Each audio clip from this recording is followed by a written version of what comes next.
이렇게 제가 밖에 나가보니까 들에 꽃이 활짝 피었더라고요. 벚꽃도 피고 또 개나리도 피고 목련이 피었습니다. 근데 어떤 분은 이렇게 통화를 하면서 목련이 피고 벚꽃도 피고 꽃이 피었는데 그 봄이 온 것을 못 느끼는 거죠. 세상이 아름답게 이렇게 활짝 이렇게 벚꽃이 피고 또 봄이 왔는데도 또 생명의 기운을 느껴지고 따뜻한 이런 봄이 왔는데도 못 느끼는 거죠. 왜냐하면 코로나 전국 때문에 마음이 얼어붙었다 보니까 우리가 그것을 못 느끼는 거죠. 오늘도 봄이 왔습니다. 옆에 분과 한번 인사하겠습니다. 봄이 왔습니다. 봄이 왔습니다. 오늘도 봄을 느끼시기를 예수님의 이름으로 축원을 드립니다. 저는 오늘 보혜사 성령님이라는 제목으로 하나님 말씀 증거합니다. 우리가 이렇게 산을 등반할 때도 보면 혼자 이렇게 산을 등반한다 그러면은 재미가 덜할 것입니다. 혼자서 이렇게 산을 등반한다 그러면 아마 심심할 거예요. 또 혼자서 이렇게 어디를 간다면 굉장히 심심하죠. 우리 TV 프로에도 그런 거 있잖아요. 나는 혼자 산다 이런 것도 있고 또 나는 자연이다 이런 것도 보면은 참 짠하게 느껴져요.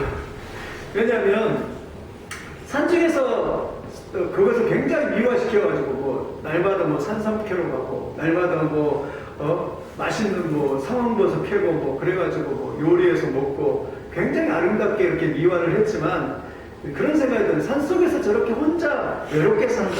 굉장히 힘들고 어렵겠다 이런 생각이 들죠.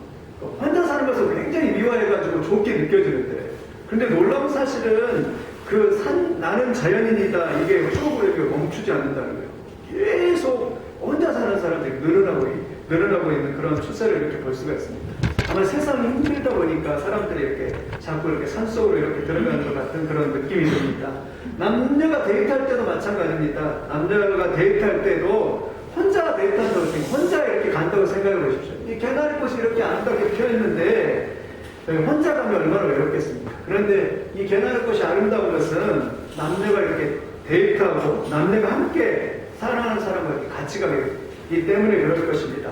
만약에 이렇게 아름답게 개나리가 피어도 혼자 간다 그러면 개나리꽃이 그렇게 아름답지 않게 느껴질 것입니다. 우리의 신앙생활도 이렇게 마찬가지입니다. 우리가 신앙생활 할 때에도요, 하나님은 우리가 혼자서 신앙생활 하기를 원하지 않습니다. 우리 세상적으로 보면 사람으로도 보면 믿음의 동역자가 반드시 필요합니다. 누군가가 이렇게 넘어지고 또 누군가가 이렇게 잘못되면 이렇게 이끌어줄 사람이 필요합니다.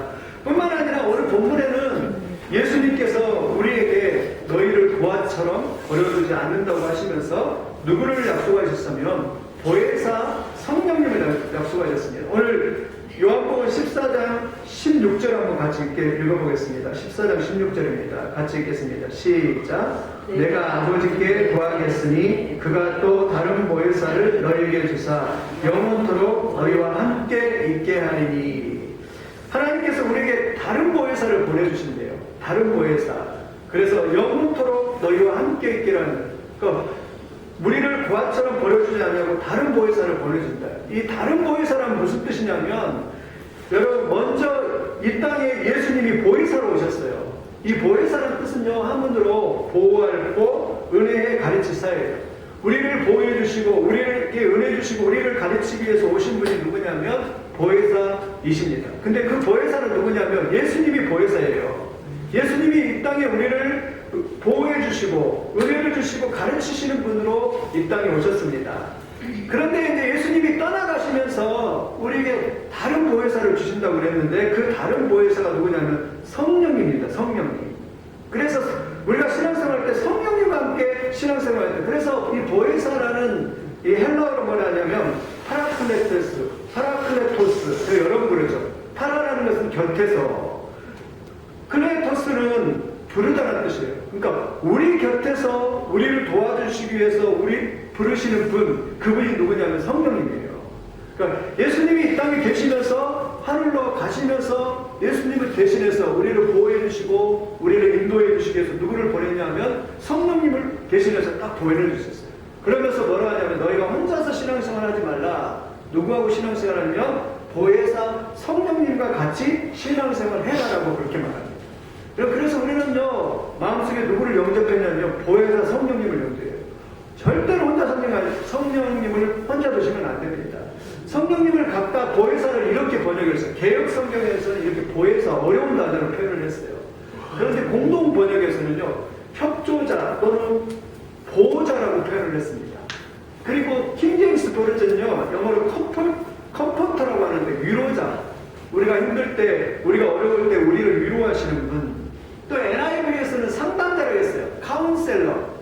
권사님도 막 여기 거기에서 막 카운셀러 오잖아요. 그 정부에서 이렇게 카운셀러를 보내서 어떤 힘든 일이 없습니까? 어려움이 없습니까? 이렇게 상담해 주는 분. 그분이 누구냐면 신앙적으로 말하면 보혜사 성령님.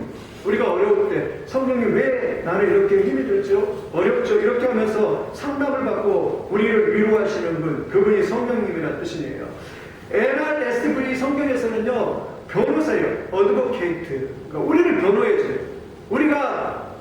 우리를 하나님이 잘못할 때에도 우리를 변호해 주시고, 우리가 하나님 천국 갈 때도 우리를 변호해 주신 분이 성령님이다라고 그렇게 말합니다. 또한 헬퍼, 돕는 자라고 그렇게 표현을 합니다. 그러니까 성령을 얼마나 줘요? 우리를 위로해 주시고, 또 우리를 상담해 주시고, 우리를 변호해 주시고, 우리를 돕는 자, 그분이 성령님임을 믿으시기를 예수님의 이름으로 축원드립니다. 그래서 예수님은 자신이 이렇게 딱 가시면서 너희가 걱정하지 마라. 내가 가는 것이 너에게 유익한데 그 대신에 누구를 보냈냐면 성령님을 너에게 보내주실 것이다 라고 그렇게 말씀했어요. 그래서 다른 보혜사, 성령님을 다른 보혜사라고 합니다. 그래서 지금은 시대는 무슨 시대예요? 성령 시대입니다. 그러면 성령이 어떤 분이니까 좀 구체적으로 좀 살펴보기를 원합니다. 첫째는 성령님은요, 구원자이십니다. 우리가 착각하기 쉽습니다. 예수님만 구원자라고 생각하기 쉽습니다. 그런데 그렇지 않습니다. 여러분, 성삼위일체 하나님이 다 구원자입니다. 그러니까 구약에서는요, 성부 하나님이 우리를 구원하셨어요. 성부 하나님이 기적을 통해서 우리를 구원하셨습니다. 그러면서 구약에서는 예수님이 이 땅에 오실 것이다 라고 오실 예수님을 예언하셨습니다. 그래서 예수님이 예언했고 이제 복음서에 와서는 마태복음, 누가복음, 마가복음, 요한복음에 와서는 성자시대입니다. 성자시대. 성자 예수님이 이 땅에 오셨어요. 그래서 예수님이 기적을 나타내고, 그리고 병든 자를 고쳐주시고, 그리고 우리를 위해서 십자가에 돌아가시고 부활을 승천하셨습니다. 그 사역을 하셨어요. 그러면서 예수님이 이 땅에서 가시면서 예언하셨습니다. 성령을 보내주실 것이다. 그래서 사도행전에 보면 오순절날 성령이 임하고 그때부터 이제 성령 시대가 열린 것입니다. 그래서 성령이 예수님이 재림할 때까지 우리를 책임지시고 우리를 구원하신 분이 성령 하나님이십니다. 여러분 기억해 하세요. 성령님은요, 구원자입니다. 근데 어떻게 구원을 하냐면 예수님이 이렇게 십자가에서 이루신 그 사건을 가지고서 성령님이 역사하시는 거예요. 자기의 것을 가지고 역사하는 것이 아니라 성령님이 예수님이 이미 십자가에서 이루신 구원의 사건을 가지고서 역사하시는 거예요. 무슨 말이냐면 예수님이 우리 죄를 위해서 십자가에 돌아가셨기 때문에 예수님이 십자가를 통해서만이 죄 용서함을 받을 수 있습니다. 그것을 누가 감동을 주세요? 성령이 감동해요. 너희가 예수님을 받아들일 때, 예수님을 믿을 때 너희가 구원받는다? 그 감동을 듣고 죄사함 받고 구원하는 역할이 누구냐면 성령님이 주도하시는 것이죠. 그래서요, 고린도서 12장 3절 보니까 성령으로 아니하고 누구든지 예수를 주시라 할 수 없습니다. 우리가 깨닫고 우리가 마음에 예수님을 받아들이고 우리를 구원받는 것은 누구의 역사냐면 성령의 역사인 줄 믿습니다. 여러분이 우리가 이 자리에 앉아있는 것이 누구의 역사냐면 성령이에요. 성령님께서 우리를 찾아와 주셨고 우리를 불러주셨기 때문에 이 자리에서 구원을 받고 예수님을 믿고 성령을 거듭나는 것이지 성령의 역사는 절대로 구원받을 수 없습니다.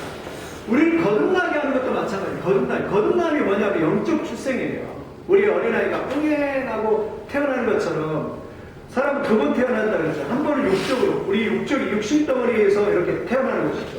또 한 번은 영적으로 성령을 통해서 영적으로 위로부터 다시 태어나는 것, 그게 거듭남이에요. 그게 중생입니다. 그런데 그걸 누가 하시냐면 성령이 하십니다.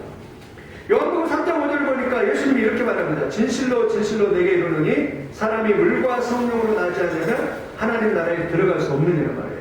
그러니까 물과 성령을 거듭나야 되는데 하나님 나라에 들어가는데 물과 성령을 거듭나게 하시는 분이 누구냐면 성령 하나님입니다. 그래서 한 번은 육신으로 태어나고 한 번은 영적으로 성령으로 반드시 태어나야지만이 하나님 나라 천국에 갈 수 있는 이 거듭나게 하시는 분이 누구냐면 성령 하나님. 여기 이 그림처럼 성령 하나님 우리에게 새 옷을 딱 입혀주시면서 하나님의 자녀의 권세를 딱 주시고 하나님 나라 영적으로 출생하게 만드는 것이 성령 하나님이에요. 사람의 힘으로 절대 되지 않습니다. 이번 주에도 강화도에서 친구 목사님에게 들은 이야기입니다. 자기 교회 여집사님인데 은혜를 너무 받았어요. 너무 하나님 앞에 감사하는 거예요. 그래서 야 그래 나만 천국 갈 수 없지. 그래서 우리 시어머니 모셨다가 80세 노모인데 시어머니 모셨다가 봉양해가지고 아직도 예수님을 믿지 않고 있는데 봉양하면서 내가 전도해갖고 천국 보내야 되겠다. 그리고 집에 모셔왔습니다. 집에 모셔왔는데 집에 모셔와서 이제 목욕을 이렇게 시키는데 좀 다라에다가 목욕을 시키는데 그래서 때를 밀려고 하니까 때타올이 없는 거예요. 때타올이 없어서 옆에 남편이 TV를 보고 있으니까 여보 내가 좀 때타올 사러 갔다 오니까 어머니 좀 봐주세요 이렇게 하고 어머니를 부탁하고 갔어요. 근데 이 남편이 TV에 너무 집중해 있었던 거예요. 어머니가 그냥 첨보당 이렇게 하는데 그걸 들으면서 아 어머니 그냥 잘 있겠다 이렇게 생각하신 거예요. 그러다가 그 어머니 그냥 쭉 미끄러지셔가지고 그냥 물에 이렇게 빠져셔가지고 돌아가셨어요. 그러니까 이 교회 여집사님이 얼마나 이렇게 통탄하게 얼마나 그냥 그 남편 때문에 그냥 좀 보통 그런 일이 있으면 그러잖아요. 여보 내가 좀 목욕시키니까 남편한테 가서 때타올 좀 사오라고 하는데 그 일을 하다가 자기가 그렇게 하다가 그냥 그 어머니가 그냥 거기에서 그대로 돌아가셨어요. 얼마나 안타까워요. 이 여집사님 마음속에 이 사람을 내가 이 어머니를 전도해서 천국에 보내드리려고 했는데 그것조차도 마음대로 안 되는 것이죠. 여러분 우리가 예수님을 믿고 하나님을 믿는 것은 성령의 역사로 되는 줄 믿습니다. 어떤 교수 남편이 그랬대요. 교수 남편이 그랬대요. 자기 아내는 막 순복음교회 다니까 막 방언으로 따따따따 기도하고 그러는데 막 비웃으면서 저게 막 기도냐고 막 그런대요. 저게 막 기도자고 그렇게 그랬다고 합니다. 그러니까 이 목사님이 그래 그럼 너도 한번 해봐라 그렇게 해가지고 대표 기도를 시켰대요. 대표 기도를 시켰는데 자기가 이제 멋지게 내가 진짜 이번 기회에 자기 아내보다 멋들어지게 한번 기도를 해버리라 하고 이제 딱 이 강단에 올라와서 이제 기도를 딱 하는데 한마디도 입이 잘 안 떨어지는 거예요. 이 기도를 할 수가 없는 거예요. 왜냐하면 성령을 받지 않거나 성령의 은혜가 없이는 그 기도를 할 수 없기. 대표 기도도 마찬가지입니다. 그냥 나는 여기서 하고 싶은데 이게 잘 안 떨어지는 거예요. 여러분 우리가 구원받는 것 그 모든 것이 성령의 역사인 줄 믿습니다. 지금 성령 시대이기 시작을 누가 구원하신다고요? 성령이 구원하시는 거예요. 여러분 이 성령의 보혜사 성령을 마음에 모시기를 예수님의 이름으로 축원을 드립니다. 두 번째는 성령은 진리의 영입니다. 진리의 영. 요한복음 14장 17절입니다. 같이 한번 읽어보겠습니다. 그는 진리의 영이라 세상의 능히 그를 받지 못하나니 이는 그를 보지도 못하고 알지도 못하리라. 성령은 무슨 영이라고요? 진리의 영. 진리를 어떻게 알 수 있다고요? 성령님께서 깨닫게 해주셔야만이 알 수 있는 것이에요. 진리가 무엇입니까? 요한복음 14장 6절 보니까 내가 곧 길이요 진리요 생명이니 나를 말미암지 않고는 아버지께로 올 자가 아무것도 없느니라. 진리가 누구냐면 성령 하나님. 진리가 누구냐면 예수님입니다. 예수님이 구원자이십니다. 오직 예수님을 통하여서만이 우리는 천국에 갈 수 있습니다. 그런데 이것을 깨닫게 하는 분이 누구라고요? 성령 하나님입니다. 성령 하나님이 깨닫게 하지 않으면 절대로 이 진리를 깨닫지도 못하고 보지도 못하는 것입니다. 여러분 깨닫지 못해요. 머리로는 이해를 해요. 머리로는. 그런데 마음으로 그분이 진짜 나의 구원자이고 나의 구원자심을 깨닫게 하고 하시는 그거는요 성령께서 체험하게 만듭니다. 진리라는 것은요 머리에 머물러 있으면 안 됩니다. 이 마음으로 깨달아서 정말 내가 하나님 앞에 죄인이고 내가 비참한 죄인이고 하나님의 은혜 없이는 영원한 천국에 갈 수 없고 하나님의 백성이 될 수 없다는 이 진리를 성령을 통해서 깨닫게 해야 될 줄 믿습니다. 진리의 성령이 오셔야만이 깨달으며 요한복음 16장 13절도 그래요. 진리의 성령이 오시면 그가 너희를 모든 진리 가운데 인도하리라. 내가 스스로 이렇게 진리를 깨달을 수 없어요. 불교에서는 득도라고 하잖아요. 스스로 맨날 108번 절을 하고 1000배를 하고 10,000배를 하고 수없이 자기를 깎아도 진리에 이르지 못합니다. 고행을 해서도 자기 노력으로 진리에 이르지 못합니다. 기독교도 마찬가지입니다. 우리의 힘으로 우리가 노력한다고 되는 것이 아니라 진리의 성령이 오시면 진리가 하루아침에 딱 깨달아지는 것이에요. 성령이 역사하시면 우리가 진리가 깨달아지게 될 줄 믿습니다. 성령의 역할은요, 우리가 진리를 깨닫게 돼요. 어떤 사람은요, 금방 진리를 딱 깨달아요. 그래가지고 그 구원의 감격 속에서 막 너무 좋아하고 하나님과 교통하면서 살아가는데, 어떤 사람은 10년, 20년, 30년이 됐는데도 아직까지도 깨닫지 못하는 사람이 있어요. 왜 그렇습니까? 성령이 역사하지 않기 때문이에요. 성령이 그 사람을 아직 이렇게 깨닫지 못하게 하시니까 그랬어요. 여러분, 깨닫는 게 최고의 축복인 줄 믿습니다. 아멘. 진리가 임하면요, 요한복음 8장 32절에 진리가 우리를 자유케 합니다. 진리를 깨달으면 자유가 임합니다. 기쁨이 임합니다. 그런 놀라운 역사가 있기를 예수님의 이름으로 축원드립니다. 왜 성령이 진리입니까? 왜냐하면 성령은 성령의 저자이기 때문에. 이 성경은 성령으로 감동으로 기록된 책이었습니다. 여러분, 책을 쓴 저자가 와서 직접 이 자리에서 강연을 한다. 그러면 분위기가 다르잖아요. 생생하잖아요. 그런 것처럼 성령이 저자이기 때문에 말씀을 증거할 때 말씀을 통해서 성령이 우리에게 역사하게 된 줄 믿습니다. 성령 없이는 저도 마찬가지. 성령 없이는 가르칠 수는 있어요. 문제는 지식을 가르칠 수 있지만 문제는 마음으로 영으로 체험하게 하시는 분 성령인 줄 믿습니다. 그래서 성령이 있는 사람들은 입술이 부족해도 입술이 연약해도요, 어린아이가 증거하더라도 성령이 많이 역사하면 그 사람이 말씀을 깨닫게 되고 구원을 받게 되고 자유케 되는 줄 믿습니다. 그런데 성령이 없으면요, 아무리 그냥 외쳐도, 아무리 목소리를 크게 외쳐도 진리입니다 하고 소리를 외쳐도요, 깨달을 수가 없어요. 여러분, 오늘도 성령이 임하시기를 예수님의 이름으로 축원드립니다. 이곳에 성령이 임하시기를, 성령을 환영하시기를 예수님의 이름으로 축원을 드립니다. 여러분, 예수님이 성령님을 임해야 돼요.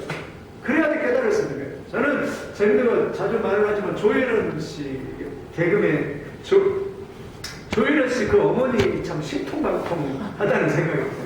연세가 최복순 성도인데요, 78세예요. 78세. 근데 예수 믿는 지는 뭐 한 2, 3년 된 것 같아요. 근데 오랫동안 다른 종교를 믿어서 한 10시간도 막 기도하고 그랬는데, 그때는 마음에 평안이 없고 답답했는데 예수님을 딱 믿고 나서, 교회를 다니고 나서부터 마음이 평안해졌어요. 그런데 이분이 성령 받고 무려 성경을 몇 독을 했냐면 8독을 했어요. 8독. 3년 사이에 8독을.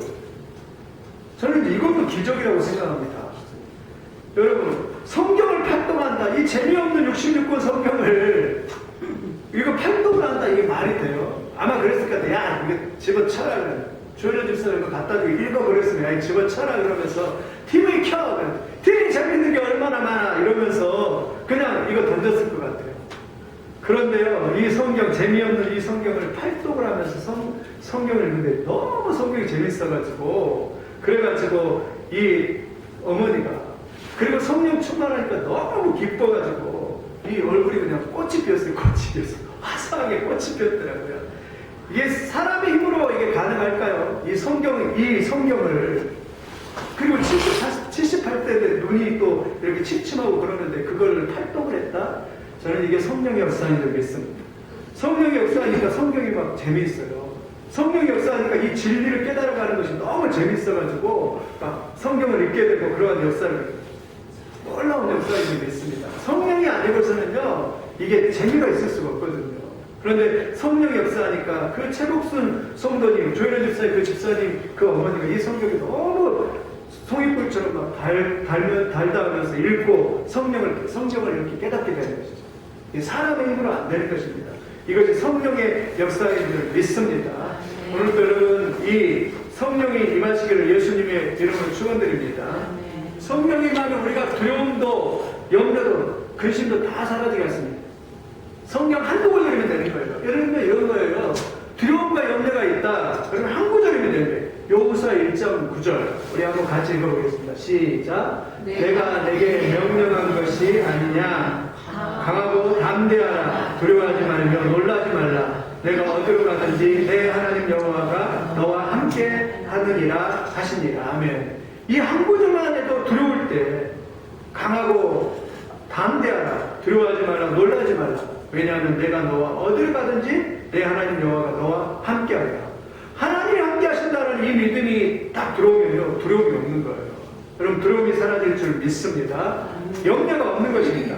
빌보서 4장 6절에도 염려에 대해서 말합니다. 우리 한번 같이 읽겠습니다. 시작. 아무것도 염려하지 말고 다만 모든 일에 기도와 간구로 너희 구할 것을 감사함으로 하나님께 아뢰라. 그리하면 모든 지각에 뛰어난 하나님의 평강이 그리스도 예수 안에서 너희의 마음과 생각을 지키시리라. 우리가 모르겠어요? 아무것도 염려하지 말라. 다만 모든 일에 기도와 간구로 너희 구할 것을 감사함으로 아뢰라. 그리하면 지각에 뛰어난 하나님의 평강이 그리스도 예수 안에서 너희 마음과 생각을 지키리라. 이 말씀 두 구절만 있어도 마음에서 평강하고 염려하지 말 믿습니다. 미래도 걱정하지 말고 아무것도 염려하지 말라. 왜냐하면 모든 일을 기도하면 평강이 하나님이 너희를 지키신다라고 그렇게 말씀합니다. 그런 은혜가 여러분에게 있기를 예수님의 이름으로 축원을 드립니다. 아멘. 세 번째 성령님은, 첫 번째 성령님이 구원자이고 두 번째는 뭐라고요? 진리의 영이고 세 번째는 치료자입니다. 성령님은 치료자인 줄 믿습니다. 아멘. 성령님은 우리의 병을 고쳐주세요. 예수님들 이 땅에 계실 때 3분의 1을 병든 자로 고치셨습니다. 병든 사람들 보면서 불쌍히 여겼어요. 그래서 안식일날 유대인들이 안식일날 병 고치면 예수님을 죽이려고 하셨는데도 그 죽이시려고 하는 것을 알면서도 예수님이 안식일날 많은 사람들을 치료하셨습니다.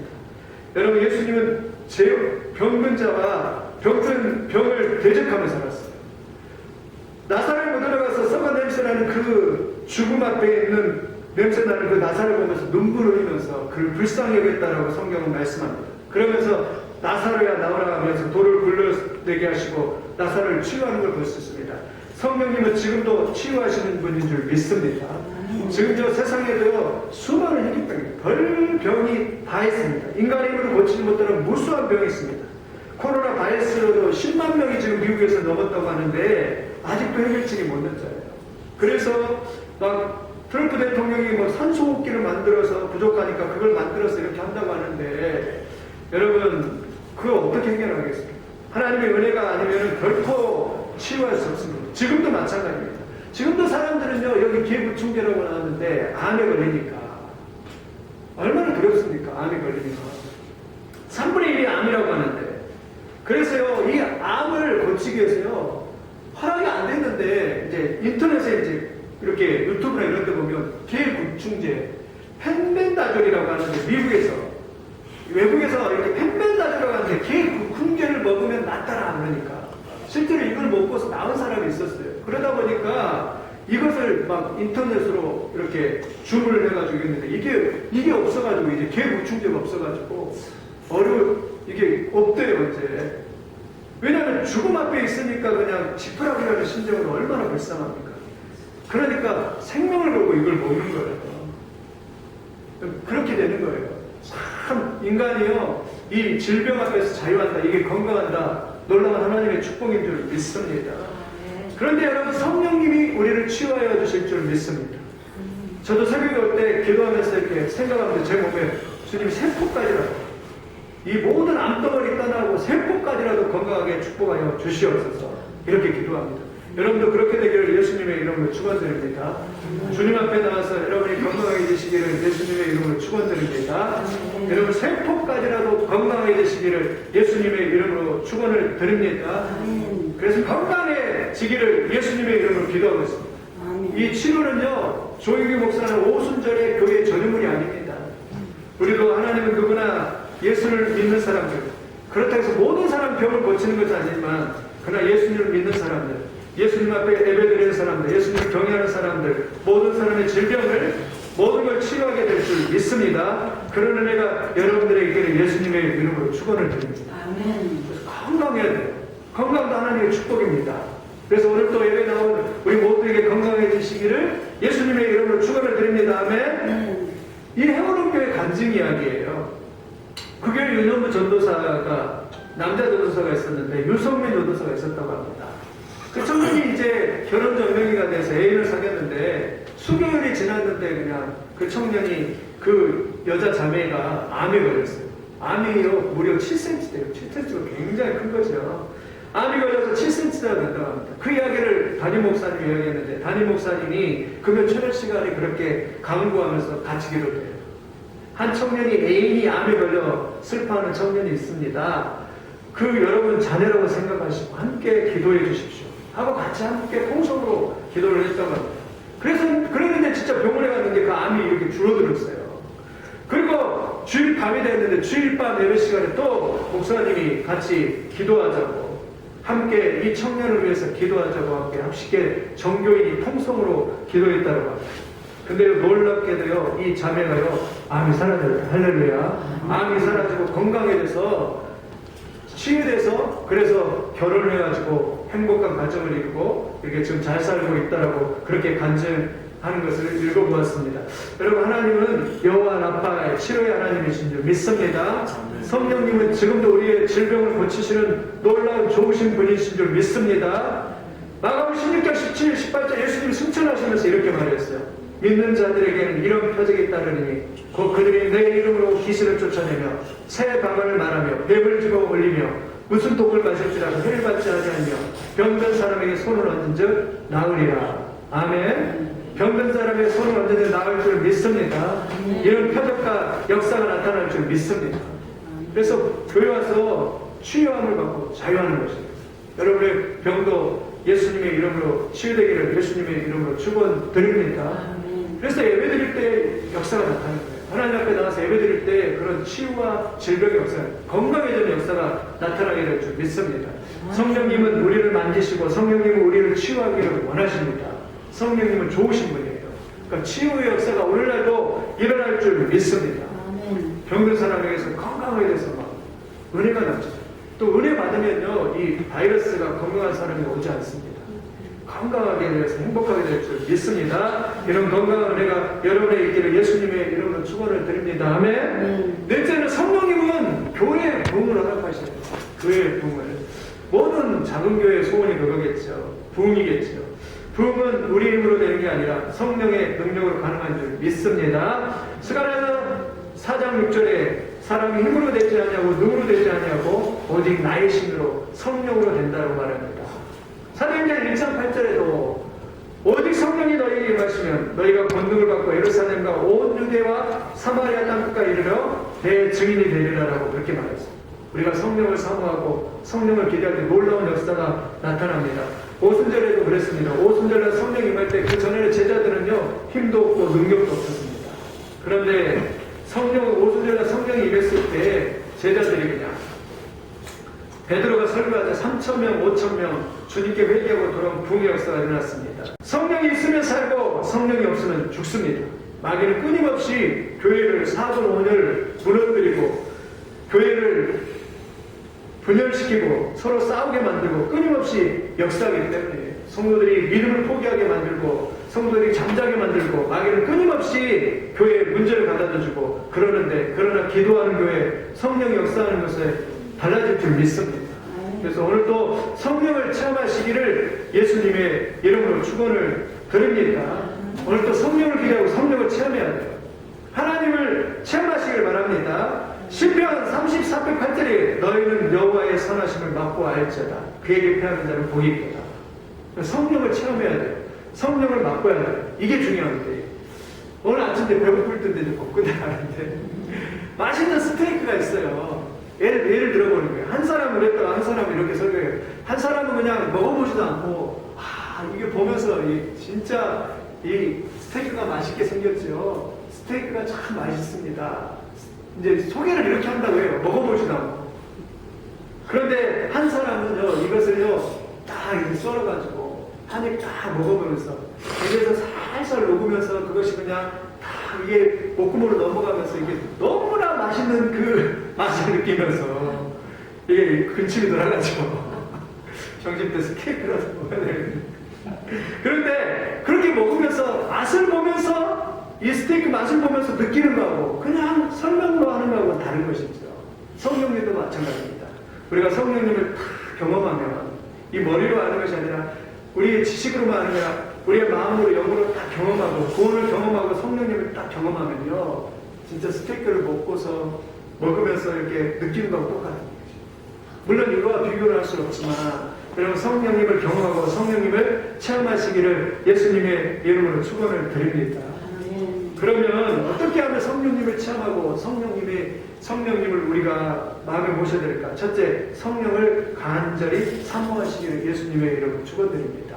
성령은 인격이에요. 우리가요, 사모할 때 성령이 임하신 줄 믿습니다. 우리가 하나님을 거절하면 성령이 임하지 않습니다.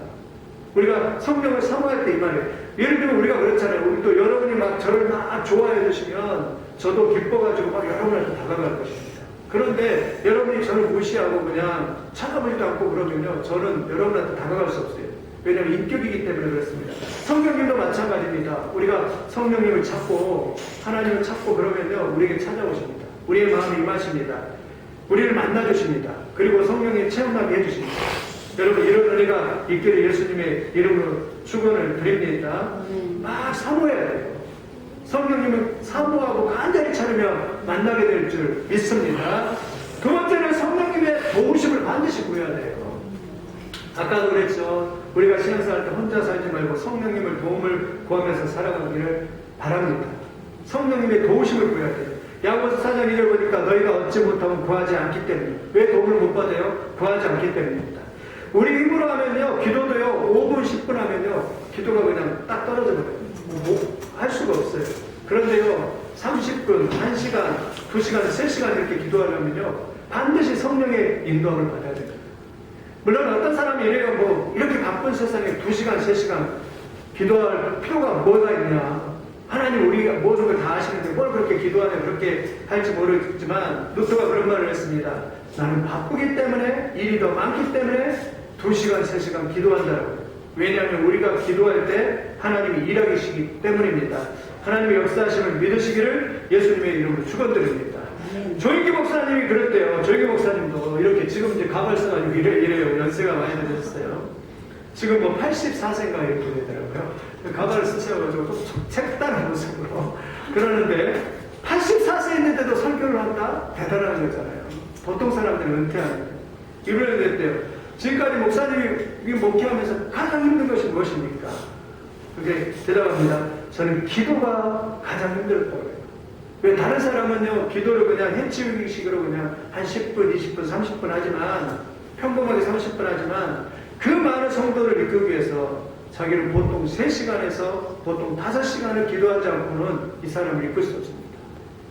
저는 적어도 60년 동안 저는 하루에 3시간에서 5시간씩 기도하면서 성령님의 은혜를 구하며 성령님이여 도와주시옵소서. 성령님 내 힘으로 안 됩니다. 성령님 도와주셔서 이 양머리를 칠 수 있도록 도와주시옵소서. 기도하면서 그렇게 목회를 했다니.